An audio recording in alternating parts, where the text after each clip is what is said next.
Student अज आप discuss करांगे about the fraction. Fraction देखो की होंगी, सब तो पहले तो फ्रैक्शन समझो की चीज़ होंगी है। फ्रैक्शन में की होंदा कि एक रकम उपर लिखी होंगी है, एक रकम थले लिखी होंगी है।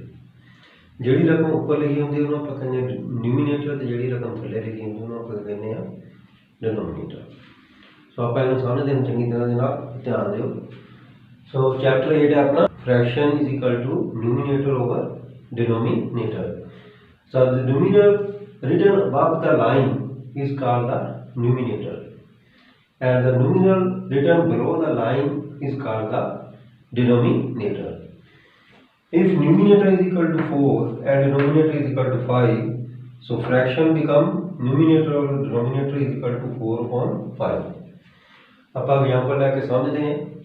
इफ जेकर सानू न्यूमीनेटर 4 दसिया हो तो डिनोमीनेटर दसिया हो 5, NUM न्यूमीनेटर में शॉर्ट फॉर्म के लैके लिया आप। सो DEN मतलब डिनोमीनेटर का शॉर्ट फॉर्म। सो न्यूमीनेटर अपने को जेकर 4 हो, डिनोमीनेटर जेकर 5 हो, तो फ्रैक्शन की बनेगी अपने को fraction is equal to numerator और denominator is equal to 4 over 5, मतलब 4/5। सो इस तरह आप कोई भी फ्रैक्शन जी वो आप लिख सकते हैं। जेकर आप न्यूमीनेटर से डिनोमीनेटर पता हो तो आप किसी भी फ्रैक्शन जी वो फाइंड आउट कर सकते हैं। So our next topic is equivalent fraction. So equivalent fraction का मतलब की होंदा कि आप जेकर 2-3 फ्रैक्शन लिखीए तो उन्होंने जो आंसर आ वो सेम ही आता हो कट कुट के, मतलब न्यूमीनेटर या डिनोमीनेटर में आप किसी रकम का कटिंग करने तो बाद दोनों का आंसर जो वो सेम होता हो। जिदा आप एग्जाम्पल लैके इनू सॉल्व करते हैं।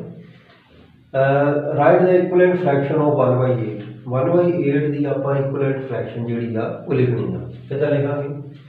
The equivalent fraction of 1/8 are की करेंगे सेम रकम उपर थले आप मल्टीप्लाई करेंगे।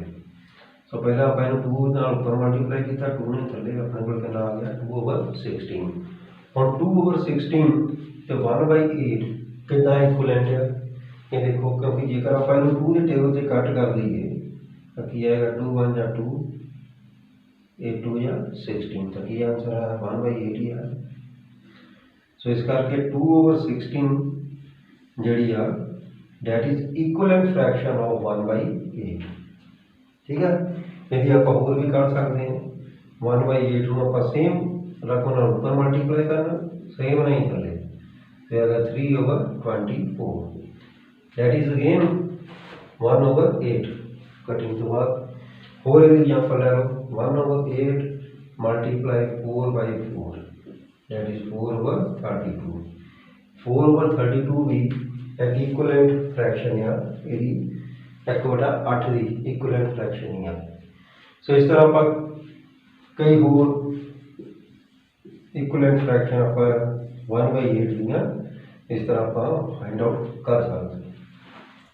ठीक है, सो यदा जेकर आप उपरले पासे एक हो गए, जेकर उपरले पासे कोई रकम होर हो एक की जगह से, तो फिर किसी वे आप इक्विवेलेंट फ्रैक्शन बनाने के लिए डिवाइड भी करना पैंदा। सो जेकर डिवाइड करना पवे सेम मैथड वही है, सेम रकम उपरली रकम डिवाइड करना, सेम नाल थले वाली रकम डिवाइड करना, वही आप डिस्कस करते हैं।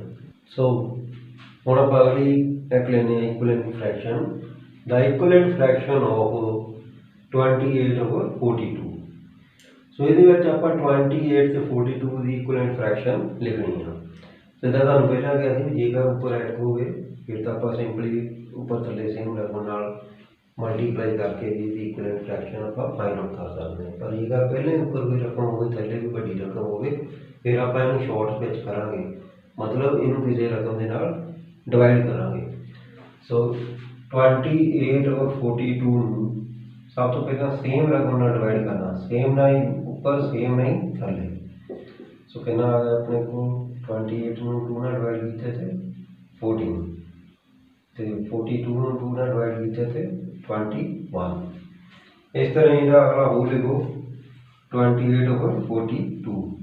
इन देखो आप इस तो बाद कि टेबल ना सेम टेबल ना इतने इस गल का ख्याल रखना भी सेम टेबल उपर तो सेम टेबल थले डिवाइड करना है।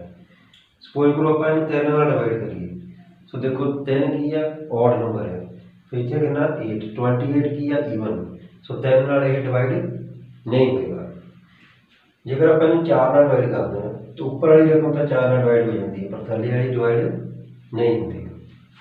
तो फिर नैक्सट रकम आती है अपने को 5, वो नहीं डिवाइड होना। फिर नैक्सट अपने को आती 6, 6 के टेबल में 28 नहीं होना। उस तो नैक्सट 7, सो 7 नाल ऊपर वाली रकम भी डिवाइड होती है, थल्ले वाली रकम भी डिवाइड होती है। सो यह आ गया 4 एक ना 6। सो इस तरह आप यही चीज़ का ख्याल रखना, जेकर आप इक्वलेंट फ्रैक्शन बनानी होवे तो सेम रकम नाल ऊपर ते थल्ले न्यूमीनेटर ते डिनोमीनेटर नूं सेम रकम नाल आपां डिवाइड करना है। सो ये इक्वलेंट फ्रैक्शन कितनी आ गई अपने को 14/21, 4/6। और भी आप इस तरह की देखे फाइंड आउट कर सकते हैं। 4 कर लेंगे 28/42 डिवाइड करना करेंगे 14 नाल। सो यह आ गया 2, एक ना आ गया 3, सो 2/3। तो इस तरह आगे देखिए आप फाइंड आउट कर सकते हैं। सो और next sum is to find the missing numerals, मतलब ਜਾਂ ਤਾਂ ਆਪਾਂ ਨੂੰ न्यूमीनेटर नहीं पता होगा ਜਾਂ ਆਪਾਂ ਨੂੰ डिनोमीनेटर नहीं पता होगा फ्रैक्शन ਦੇ ਵਿੱਚ, ਉਹ ਆਪਾਂ ਨੂੰ ਕਿੱਦਾਂ फाइंड आउट कर सकते हैं। सो लो एग्जांपल अपने को लगना है 2/5 is equal to block over 10, मतलब ਜਿਹੜਾ ਇੱਥੇ ब्लॉक ਦੇ ਵਿੱਚ न्यूमीनेटर 'ਚ ਕੀ ਰਕਮ ਆਉਣੀ ਆ ਉਹ ਆਪਾਂ ਨੂੰ नहीं पता, कितना फाइंड आउट कर सकते हैं। सो फिर सॉल्यूशन शुरू करो। तो here we have to find the missing numerals। सब तो पहले आप आगे लिखेंगे here we have to find the missing numerals to get 10 in the denominator। here in the denominator ਵਿੱਚ ਆਪਾਂ ਕਿੰਨੇ ਬਣਾਉਣੇ ਆ 10, we multiply 5/2, 5 ਨੂੰ ਕਿੰਨੇ ਨਾਲ ਮਲਟੀਪਲਾਈ ਕਰਾਂਗੇ 2 ਨਾਲ, ਤਾਂ ਹੀ ਆਪਣੇ ਕੋਲ ਕਿੰਨੇ ਬਣ ਜਾਣਗੇ 10। ਸੋ ਜੇਕਰ ਆਪਾਂ 5 ਨੂੰ 2 ਨਾਲ ਮਲਟੀਪਲਾਈ ਕਰਾਂਗੇ, ਜਿੱਦਾਂ ਮੈਂ ਤੁਹਾਨੂੰ ਪਹਿਲਾਂ ਦੱਸਿਆ ਸੀ, ਜੇਕਰ ਆਪਾਂ ਡਿਨੋਮੀਨੇਟਰ ਨੂੰ ਕਿਸੇ ਰਕਮ ਨਾਲ ਮਲਟੀਪਲਾਈ ਕਰਦੇ ਆ ਤਾਂ ਸੇਮ ਰਕਮ ਨਾਲ ਆਪਾਂ न्यूमीनेटर ਨੂੰ भी मल्टीप्लाई करांगे। So we multiply the numerator also by 2, तो कितना आ जाएगा 2/5 is equal to 2 multiply 2, denominator में 5 मल्टीप्लाई 2 कितना आ गया अपने को 4/10। Hence 2/5 and 4/10 are equivalent fraction. So इस तरह 2/5 ते 4/10 ये दोनों की हो गई अपने को इक्वलेंट फ्रैक्शन हो गया। इस तरह आप कोई भी रकम के न्यूमीनेटर जेकर आप कटना हो तो कट सकते हैं। So next sum is the missing denominator, find the missing denominator in the these equivalent fraction. So पहली रकम आपने दी 1/6 is equal to 5 on block, मतलब एक खाली था आप रकम लभनी है, ये अपने को मिसिंग डिनोमिनेटर है। सो कितना सॉल्व करेंगे इनू। Here we have to find the missing nominals, सब तो पहले चलेगा। उस तो बाद to get 5 in the numerator we multiply 1/5। So देखो इतने की अपने को दिता 1, इतने आंसर में कितना आया 5। एक की जगह पे 5 लियाउण दे लई आपां नूं एक नूं किन्ने नाल मल्टीप्लाई करना पेगा 5 नाल। तो जेकर आपां न्यूमिनेटर नूं 5 नाल मल्टीप्लाई करते हैं तो अपन डिनोमीनेटर में भी सेम रकम नाल मल्टीप्लाई करना पड़ेगा।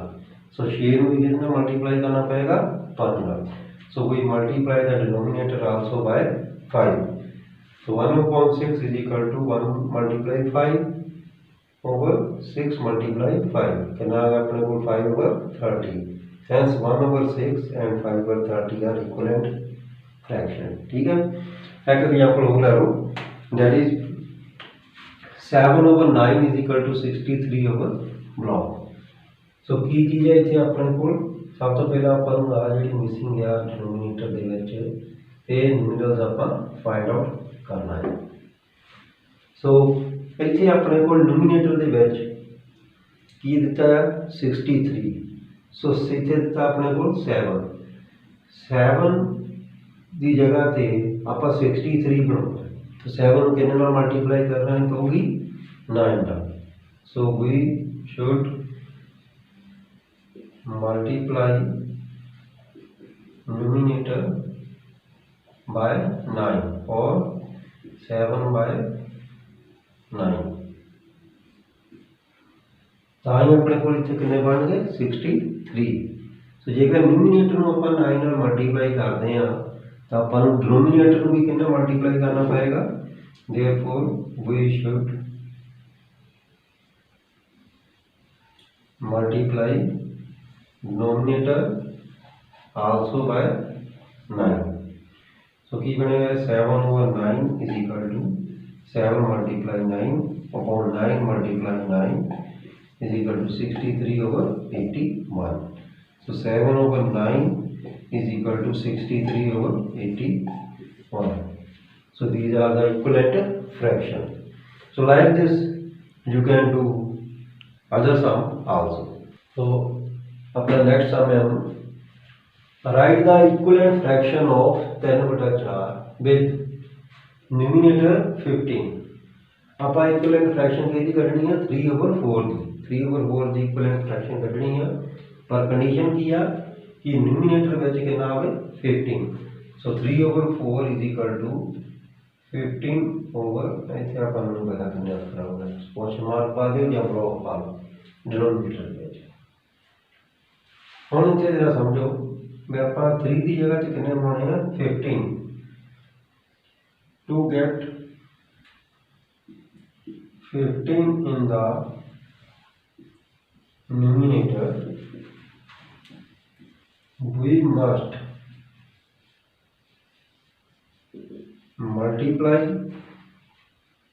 3 by कितने ना मल्टीप्लाई करना पड़ेगा 3 ਨੂੰ 15 ਬਣਾਉਣ ਦੇ ਲਈ 5 ਨਾਲ। सो we also multiply denominator by same रकम 5। so 3/5 is equal to 3 multiply 5 over 4 multiply 5 we get 15/20। ठीक है। सो इस तरह आप किसी भी रकम की जी अननोन वैल्यू जी फाइंड आउट कर सकते हैं चाहे वो न्यूमिनेटर के हो चाहे वो डिनोमिनेटर के। सो जिस तरह आप पहला सम किया भाई right the equivalent fraction of 3/4 with numerator में आप सॉल्व किया हम आप देखा डिनोमिनेटर विद डिनोमिनेटर 36 की मीनिंग है 3/4 इज इक्वल टू न्यूमिनेटर में अपन पता नहीं कितनी रकम है बट डिनोमिनेटर में कितना होना चाहिए 36। और फिर दोबारा देखो to get 36 in denominator we must multiply 4 by 9। 4 ਨੂੰ ਜੇਕਰ ਆਪਾਂ 9 ਨਾਲ ਮਲਟੀਪਲਾਈ ਕਰੀਏ ਤਾਂ ਆਪਣੇ ਕੋਲ ਕਿੰਨਾ ਬਣਦਾ 36। ਸੋ ਜੇਕਰ 4 ਨੂੰ ਆਪਾਂ 9 ਨਾਲ ਮਲਟੀਪਲਾਈ ਕਰੀਏ 36 ਬਣਦਾ ਹੈ।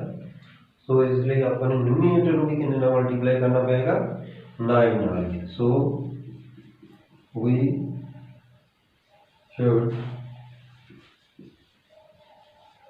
multiply numerator also by 9। so therefore 3/4 is equal to 3 multiply 9 over 4 multiply 9 is equal to 27/36। ठीक है। सो हम तो आप जेकर न्यूमिनेटर ना पता हो तो भी फाइंड आउट कर सकते हैं जेकर डिनोमिनेटर ना पता हो तो भी कर सकते हैं। दोनों केसेस के नाल मैं तुहानूं ये सम जिहड़े आ वो कराते हैं। So thank you. तुसीं सारे बच्चों ने ये जिहड़ा चैनल आ ये सबसक्राइब करना है। और नैक्सट तुहाडे जिहड़े काम है जिन्ना भी एक्सरसाइज का वो इसी चैनल के उत्ते इस तरह वीडियो बन के तुहाडे कोल आऊगा। So please subscribe the channel and note these all sum on your notebook. ਜਿਹੜੇ ਬੱਚਿਆਂ ਨੂੰ ਅਨਸੋਲਵ ਸਮ नहीं समझ लगते वो मैनूं पूछ सकते फोन करके ਵੀ ਆਹ ਸਰ ਸਾਹਿਬ नहीं आया, मैं दूसरे या तीसरे दिन ਉਹਦੀ ਵੀਡੀਓ ਬਣਾ ਕੇ ਫਿਰ ਦੁਬਾਰਾ ਤੁਹਾਨੂੰ